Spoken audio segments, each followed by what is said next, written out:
All right, so kicking off. This is my quarterly update. We're in Q2 at the moment of 2023, obviously getting towards the end of Q2.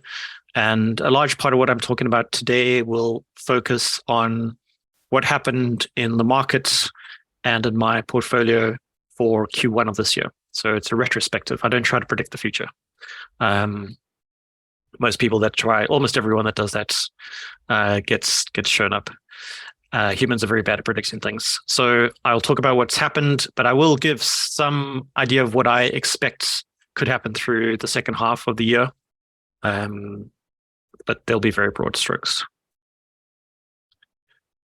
In terms of the agenda for the call today, so I'm not going to talk through all of the agenda items, but we'll discuss it. And I see some names here that have been on this type of call before. So sorry, please bear with me as I set some context around myself, my experience. I'll then talk about the quarter and then spend a few minutes at the end talking about what I think is to come. A little bit about my background. So I live in London, but I moved to London during the Great Financial Crisis, just as it was kicking off in 2008. I lived in South Africa before that. I come from quite a financially illiterate family. My family was very poor, so the focus was on surviving rather than investing. But I was lucky enough to be gifted some investments when I was quite young, and that sparked my interest. I've spent the last 20 years, more than 20 years now. I'm older than I remember sometimes, working as a consultant and building companies. So my first way of making pocket money was working in my neighborhood fixing computers when I was about 16 years old. I've always loved technology, all aspects of technology. I've worked in every part of technology that you possibly could. And I'm getting pretty deep into artificial intelligence with some companies that I'm helping out at the moment. I am a published author. I've written a book about Salesforce technologies a while back now. It was the first of its kind at the time. I've written many blog posts on many topics. I've had some fairly famous blogs.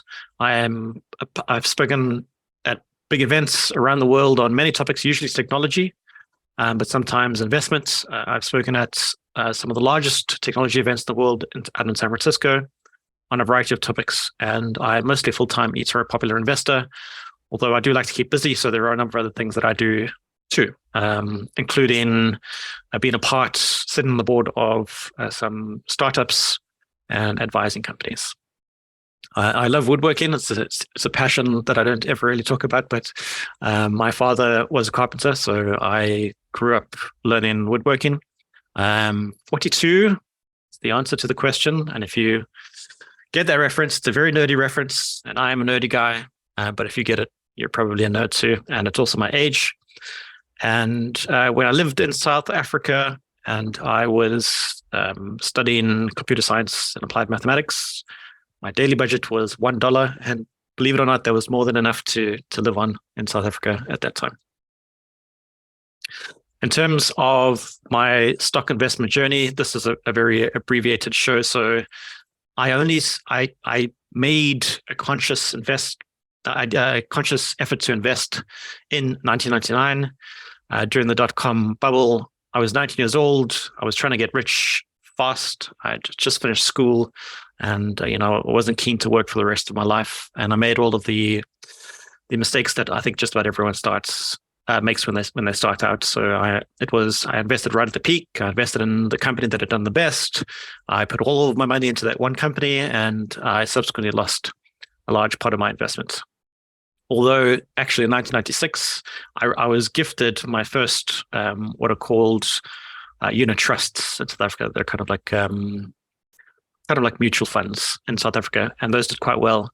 But anyway, this was the beginning of my journey. Burnt my fingers a few times, very much self-educated, found mentors later on in my journey. After I did better in business, I found that business people, especially at the senior level, probably because they've got enough money to invest, our investors have some experience. I found some good mentors to help me along the way there.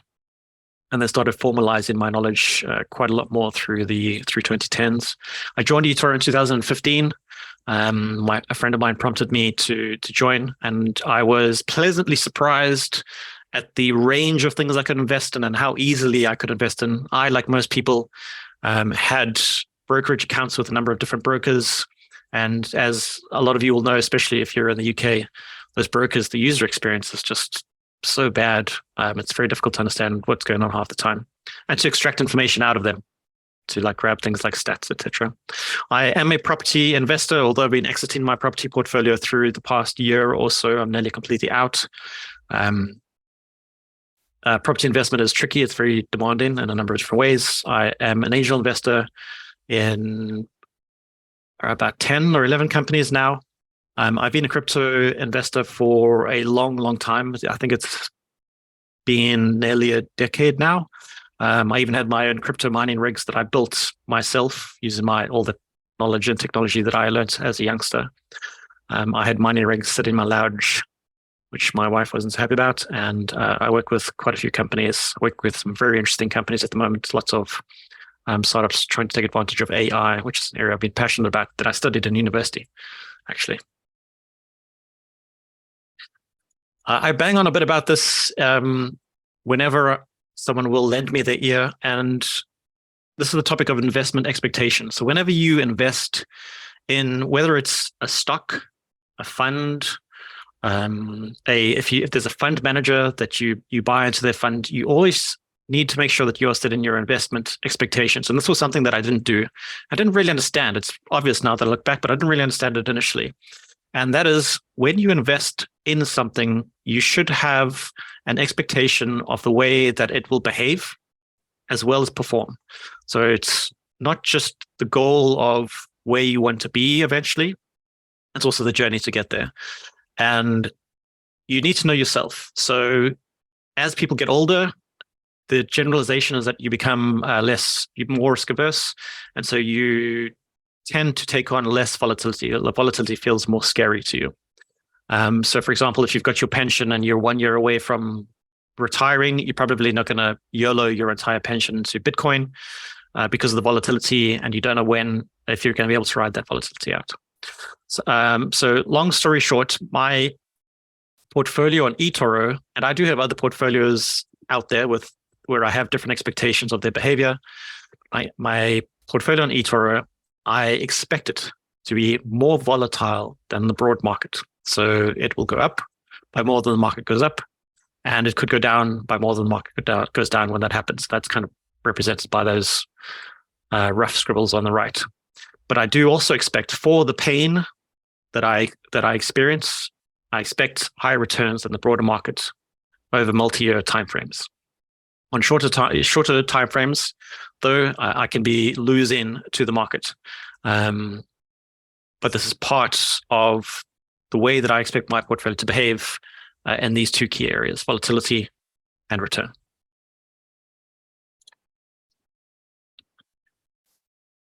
Just a way to visualize this, and so ignore the yellow/orange line for a moment.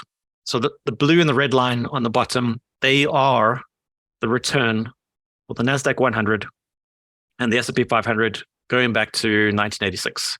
And I think that this chart that I made is based on a $10,000 investment in 1986. So you would have done pretty well with either of those investments. The reason that I went to draw this chart is to illustrate, for example, again, ignoring the yellow line, if you'd invested in the NASDAQ, the ride would have been a lot more hairy. It would have been a much scarier investment journey than if you'd invested in the S&P 500. And what I found is that in order to be successful as an investor, you need to stay invested. And if you know that you don't have the wherewithal, you don't have the personality that allows you to stay invested in periods of high volatility, then it's probably better for you to avoid those kinds of investments. But if you go into it knowing that this is going to be the case, and you still feel the pain. I mean, you can't turn off your feelings. You feel what you feel. But knowing what you're looking for and what the eventual outcome is, then that can help. So if I were to abbreviate what I just said, you can see on screen that the NASDAQ outperformed the S&P 500 significantly over this long period. But you would have had a much scarier journey to achieve that result. Now, the yellow line that I've put on top of that is the expectations of my portfolio. So the volatility, this is visualizing higher volatility than the broader market. And then hopefully over the long term, that's a better return than the broad market. I like to look at history and investors that have done very well over extended periods of time now and again. And this case study is one that I come back to over and over again. It's because it describes behavior that I see everywhere. Even people that are very experienced, they forget some of these key rules about the market. So you've probably read some of what's on screen already, but Peter Lynch, who I absolutely love, his books are very good. They're quite funny, dry humor. And he was very successful. So he had the best 20-year return of any mutual fund out there, 29.2% compounded.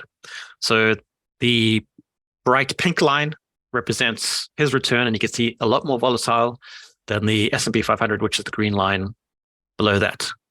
And on the right, what he found is that the average investor in his fund made less than the fund made.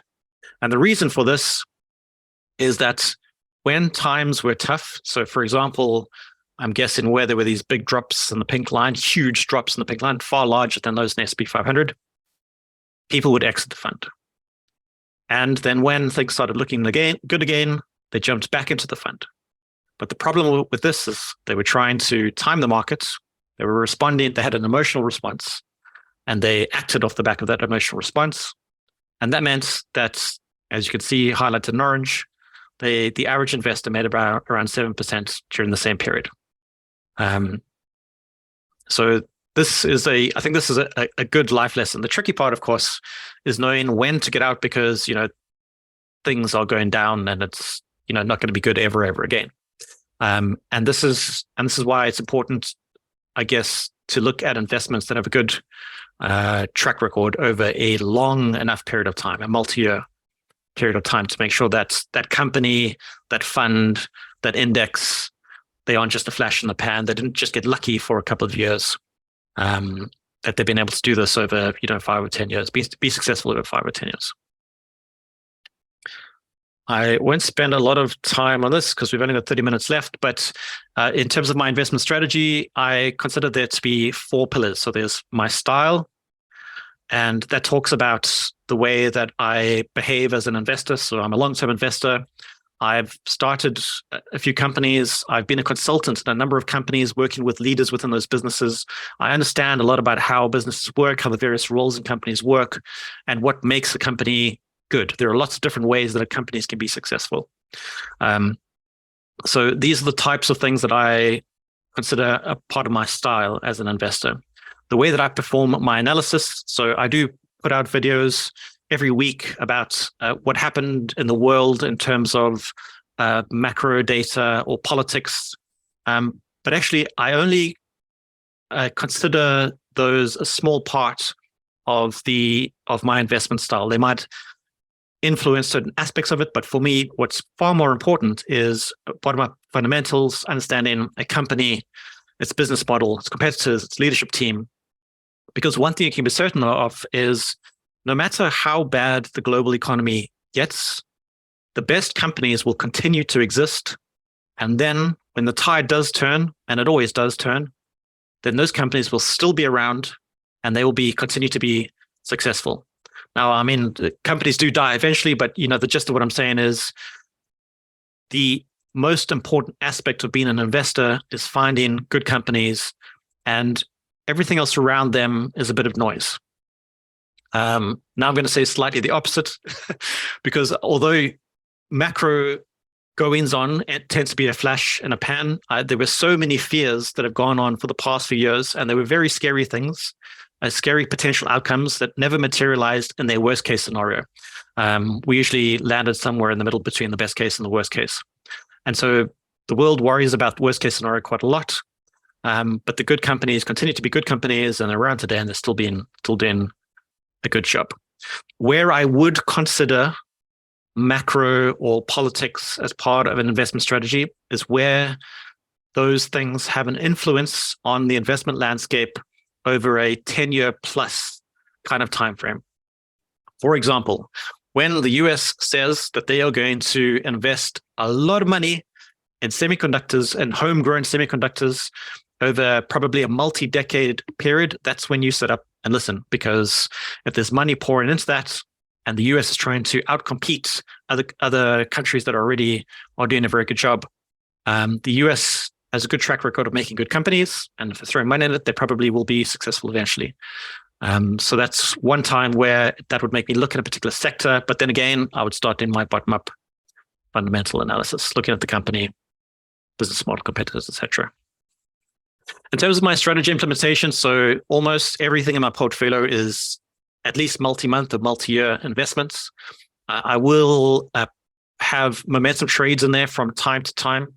I'll talk about one of those in a moment, one that turned out quite well back off the back of the rally in the copper price. And then 10% of the time, I might have cash, or I might hedge slightly, especially if the market has been running very hot for a long time.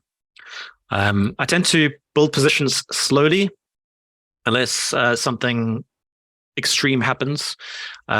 You never know when the stock price of a particular company is going to hit a bottom. So I think it's better to average in as soon as the price starts looking decent, and then just take in little bites more until it does find that bottom. I don't tend to use leverage, and I hedge infrequently. A hedge is insurance, and insurance is something that you pay, right? You don't usually get it back. It's not a way to make money. It's a way to stop you losing money. And because of my long-term investment horizon, I don't hedge heavily, because I believe the market conditions will flip. But if the market is crazily oversold or crazily overbought, then I might begin creating some hedges. And I have spoken about my investment expectation from my portfolio already. In terms of the structure of my portfolio, so I have predominantly large companies with very large market caps. And the reason for this is, especially right now, is that you want to have some resilience and safety in your portfolio. So when the world goes through periods like now, a lot of smaller companies are going to go out of business. That's just the way it goes. And that's because bigger companies, they have deeper pockets. They might have more cash on hand, but also others are willing to lend those companies money if they need it in order to weather those storms. Big companies are more diversified. They usually have more than one product set. So if there's weakness in one business area, they can lean on another business area while the weaker area gets better. But they also tend to have, there's a little less juice to squeeze out of those large companies some of the time. So finding promising smaller companies, they will be higher risk, but they also have the potential to provide higher returns over their lifetime. In terms of the portfolio themes that I'm invested at the moment, this hasn't changed very much over the past few quarters. Just take a quick sip.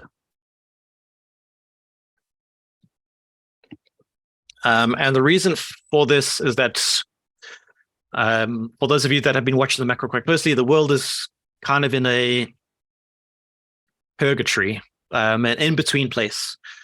The investors and economists aren't sure which way things are going to go. We know the possibilities, but there's not enough data right now to tell us if there's going to be a huge deep recession, or if it's going to be a light recession or no recession at all. So for now, my portfolio themes remain largely the same. So online commerce is very important to me. There's a lot of growth left in online commerce. A lot of demand was pulled forward through the pandemic. So online commerce has been a bit weak, and it is weak. It's highly cyclical, so it'll be weaker if economic growth is weak. But I still see enormous potential there, especially in places like Asia and South America. Mercado Libre continues to be one of my favorite companies. Their last earnings report, just like the 4 or 5 before that, have been absolutely fantastic. Fintech is closely tied to online commerce, so the way it behaves tends to be in the current market conditions tends to be very similar to online commerce, another big growth area. The death of cable. So cable television, I think that's a US term. Terrestrial television, I think is another generic term for it. But that is slowly fading out. It's still an enormous part of the market. I was looking at the numbers today. I think it's slightly less than half of all of the content consumed is still by cable. And this is creating a lot of trouble for some companies, but it also creates opportunity. Where there's a problem, there's always opportunity. So, for example, if you read Disney's last earnings report, was Disney or Warner Brothers? I think it might have been Warner Brothers Discovery, actually. It's tricky for them because they're losing ad revenue from declining the people that are stopping watching cable television. But those people aren't all changing to streaming services or Warner Brothers Discovery streaming services. And there isn't as much ad revenue from those types of streaming services just yet. So it's this weird world right now. But I believe that, why would you have terrestrial television 20 years from now when the internet is ubiquitous?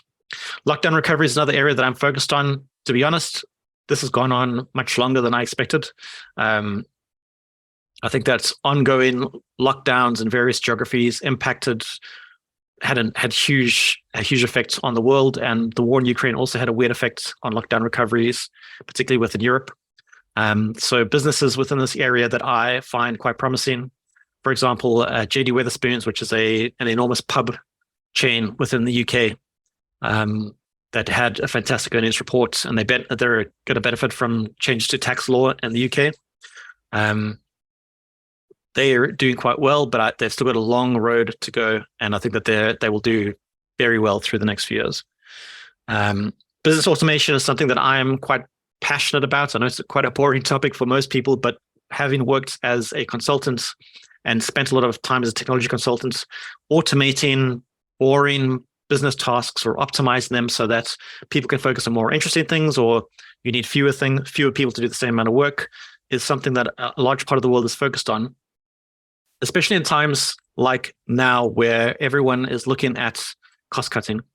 Lots of mid-cap and small-cap companies are focusing strongly on profit because they need that money to survive, and they need to prove that they can be profitable if they want to borrow money. Business automation, I think, is a key area for that.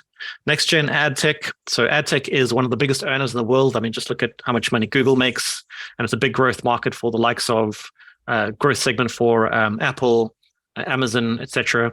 But there are lots of companies in the space that I think are going to do things that are quite small right now. So one company in that area is Digital Turbine. Fantastic business. I think they're an acquisition target for Google a few years down the line, focusing on mobile advertising. Semiconductors, I kind of mentioned this already. So it's not just that everything today contains microchips. It's that more devices are being invented all the time, and we're putting more microchips into those devices. On top of that, things that we're doing around, for example, artificial intelligence, need new kinds of processors, more powerful processors. And I can't remember where I read it, but the growth in semiconductor usage is a function of the amount of data in the world. So I'm sure you've heard about how fast data is growing. We've created more data in the last year than in the, 100 years before that, whatever the number might be. And so as data grows, you need more semiconductors to work with and process that data. So I think this is still, part of it will commoditize, but I still think that this is going to be a good market for the next decade, especially with this explosion in AI that we're seeing. And China recovery, it's topical, it's risky, and a lot of investors that aren't Chinese investors have left Chinese investments through the past couple of months for political reasons. But actually, if you look at the macro data coming out of China, it's mixed, but it's still showing recovery and very strong recovery in some areas. Just talking very quickly about some of my largest holdings. So I realized that these little green circles could be confusing. These are showing the return, how much that company's share price appreciated from the last day of December to the last day of March. So there's some of my largest holdings, and these companies, you can see that some of them declined quite a lot through November, December. They were massively oversold, and I'll talk about those reasons, the reasons for those in a minute. But a lot of them have done very well through Q1, although some of them have given back some of these gains. So Block, for example, now in Q2, I think is flat on the year, more or less. So it's good to see that these large holdings have recovered quite nicely. And I still think that they have got a long way to go. I still think at current levels, some of them are quite cheap at the moment because of the sour sentiment and the concerns around economic performance through the rest of this year. That kind of shades the way that everyone looks at the broad market. But these companies were good companies before lockdowns, when times were good. They continue to be good companies now, and will be beyond into the next economic cycle. So my lifetime goal is to have 20 years with a compound interest rate growth of 25%. At the moment, I'm sitting on, this is with an Etoro, by the way. My currently sitting on 21%. This was hammered, obviously, but by my portfolio performance last year. The types of companies that I invest in are volatile, but it has been helped a little bit through this year. Obviously, we need a few good years to get this back up to 25%, but this is how I think the average will work over that 2-decade period. Looking at the key things that happened through Q1. So there was an enormous rebound in tech stocks. This was the area that sold off most strongly towards the end of last year. There were a few reasons for that. So first of all, I think that there was a lot of tax loss harvesting. I spoke about that in my last quarterly update call. So within the US, the tax year runs to the end of December. And if you have had a large loss on an investment, if you sell that investment, you can then take the loss and offset it against any gains that you have elsewhere in your personal holdings. So I believe that there was a lot of that happening towards the end of last year. I think there was also just a lot of fear going in towards the end of the year, and volatility is incredibly low at the end of any year. Another big ticket item, something that was closely watched and I think continues to be closely watched, I think this is the number one item at the moment, is GDP within the US, other countries too, but I think largely the US. You can see that the enormous spikes down and then up for US GDP, and then a more measured kind of growth, and it's been slowly dropping off. The thing that is making investors most nervous right now, and I think part of the reason that the market has been kind of moving sideways over the past couple of months, is the fact that no one knows what's going to happen with the US and therefore the global economy.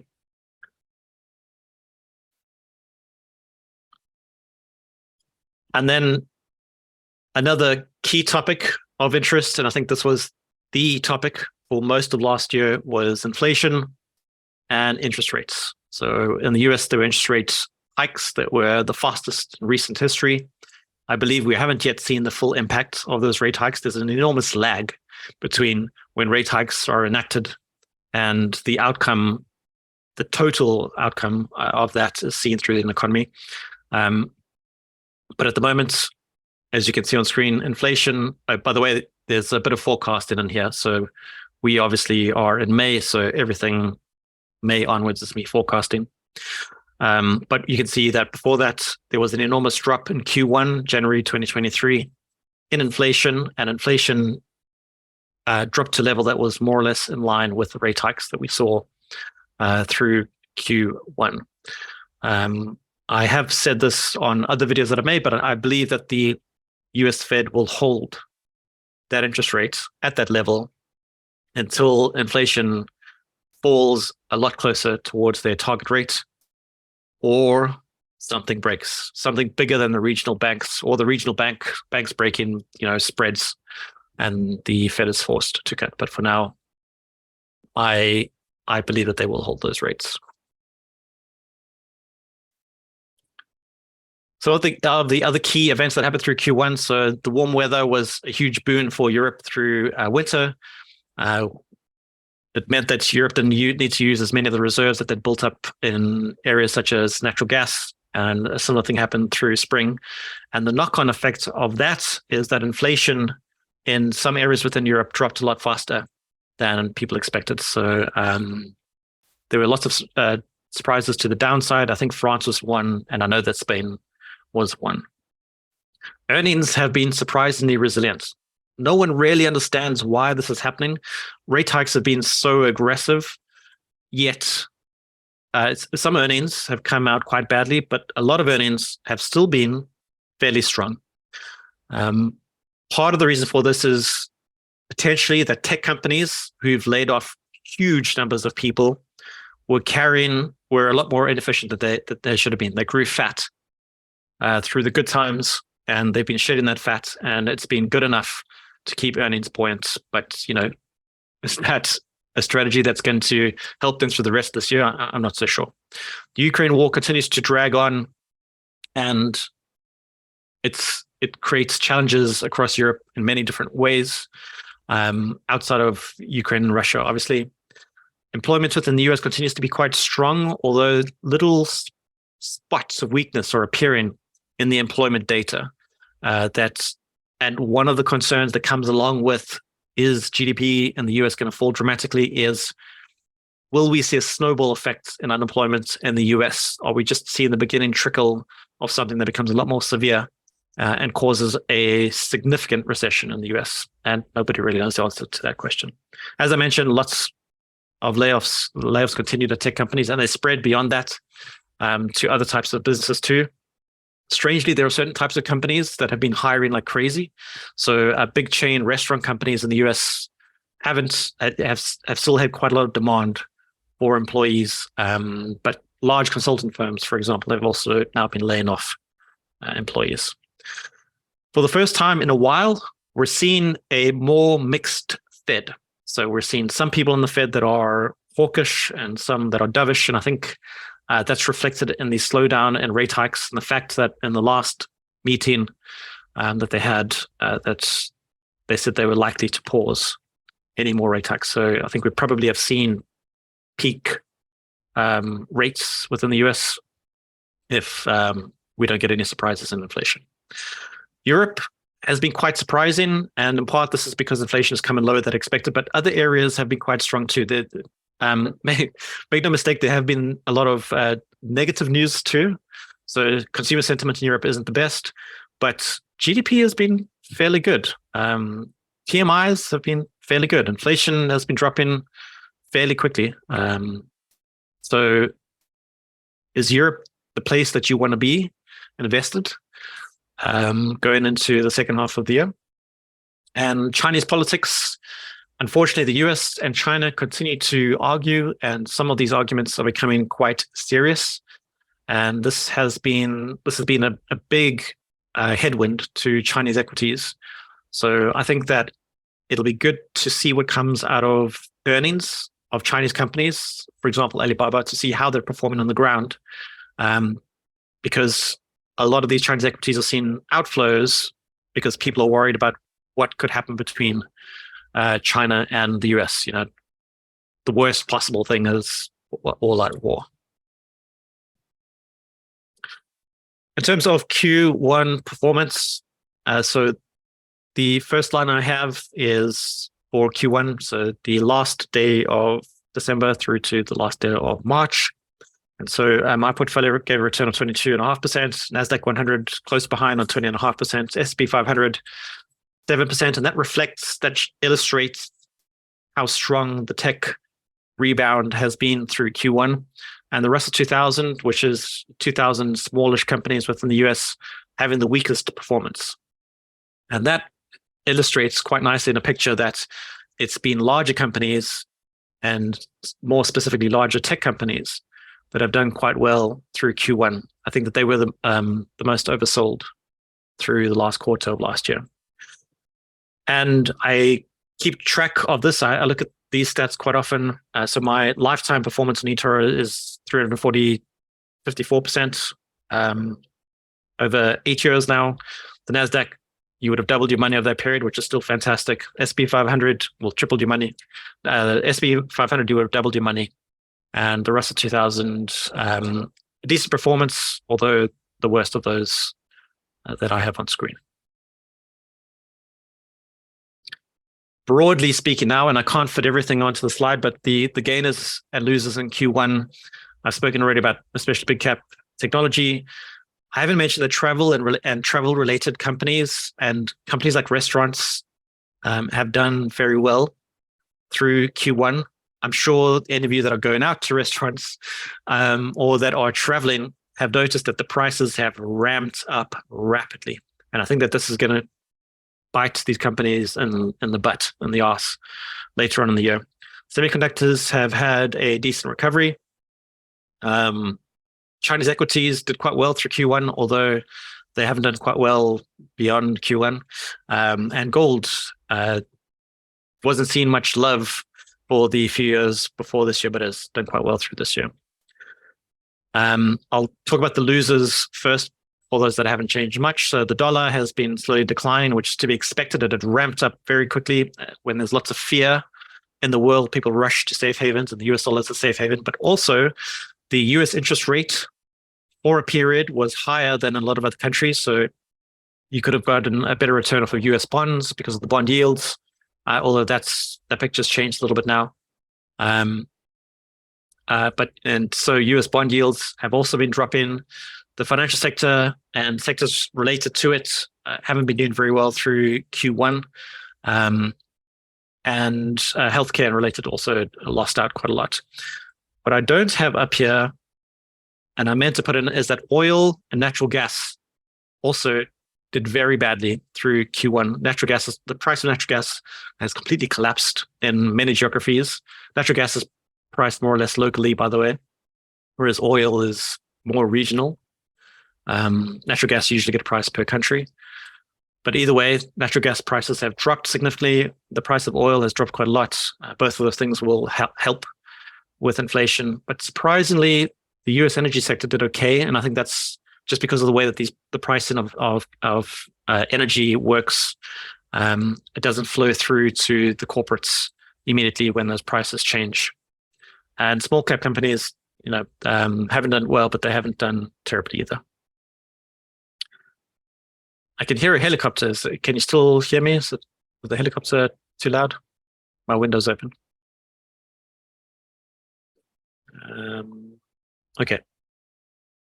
No one's saying anything. So okay, I'll continue. So in terms of my Q1 portfolio changes, long term, I bought into Taiwan Semiconductor Manufacturing Company. They are the best of breed semiconductor foundry company in the world. Digital turbine, I took more of a bite there. They've become ridiculously cheap, and I understand why, but I think long term they'll be fantastic. JD Wetherspoon, I bought just after the legislation changed within the UK. Micron, I bought a little bit more on price weakness, and Warner Brothers Discovery, I did something similar.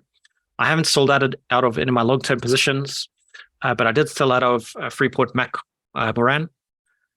Freeport-McMoRan is, I think they are the largest miner of copper in the world. Long term, I think copper is a very, very strong play, and I see myself owning Freeport-McMoRan again. But copper prices, and therefore copper miners, are highly cyclical. And I took advantage of some momentum in the copper prices, got in and out of Freeport-McMoRan. I don't have any hedges on at the moment, and I sold out of a very small short position on QQQ. Well, long position on SQQQ.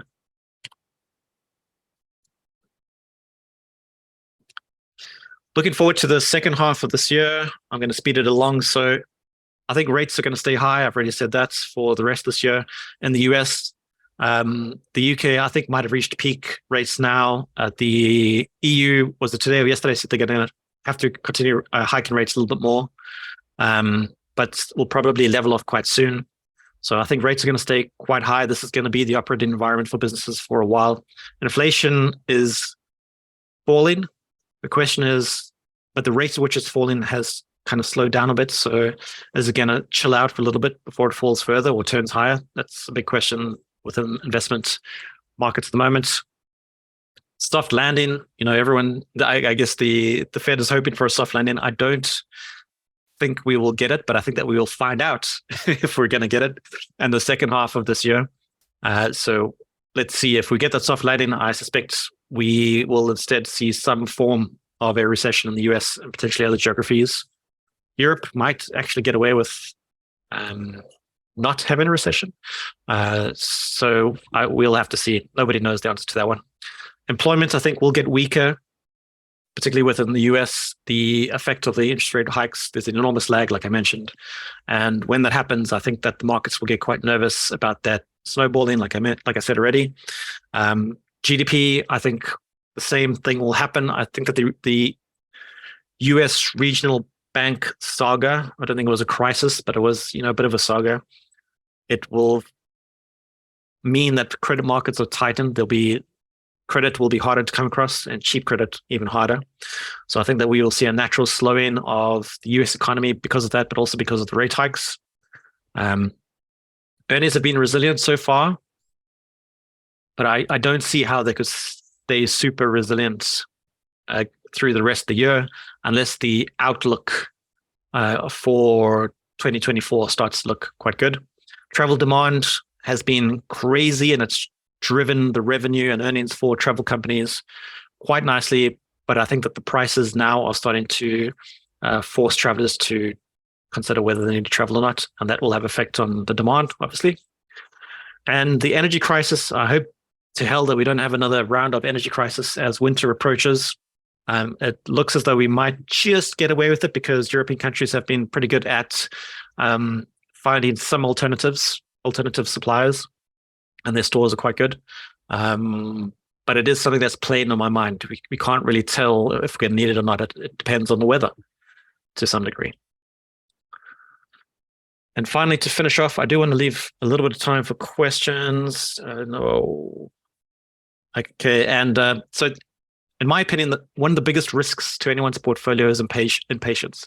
So on screen, I have here a chart running from the beginning, 1st of January, 2022 through to the end of that same year.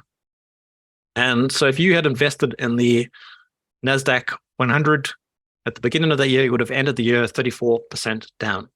So it would have been 12 very painful months.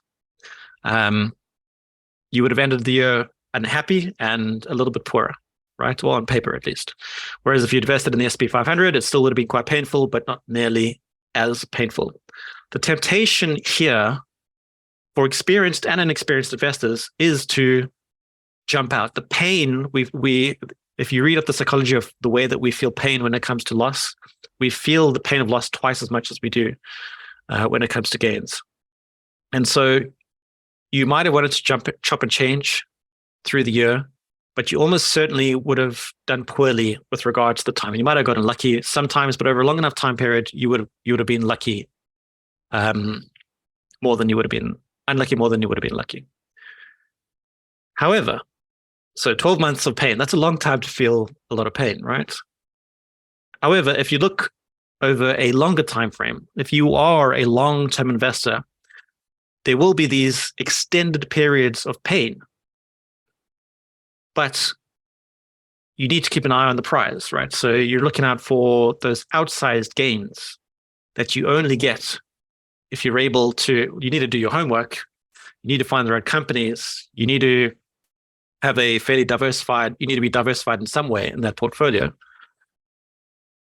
But if you can be patient, then you can end up achieving materially larger gains. All right, in terms of closing remarks, so the reason that I think Q1 was so strong is because a lot of areas of the market were incredibly oversold in Q4. So it was just the market giving back what it had taken. Q4, I think, was quite an emotional time for investors. The challenge now, and in some ways it's worse than a terrible market, is that we're stuck in this in-between place. There's some optimism and there's some fear. Will there be, so inflation's coming down, fantastic. Prices still high, that's not cool. But is there going to be this big recession that's going to cripple economies and businesses? And no one knows.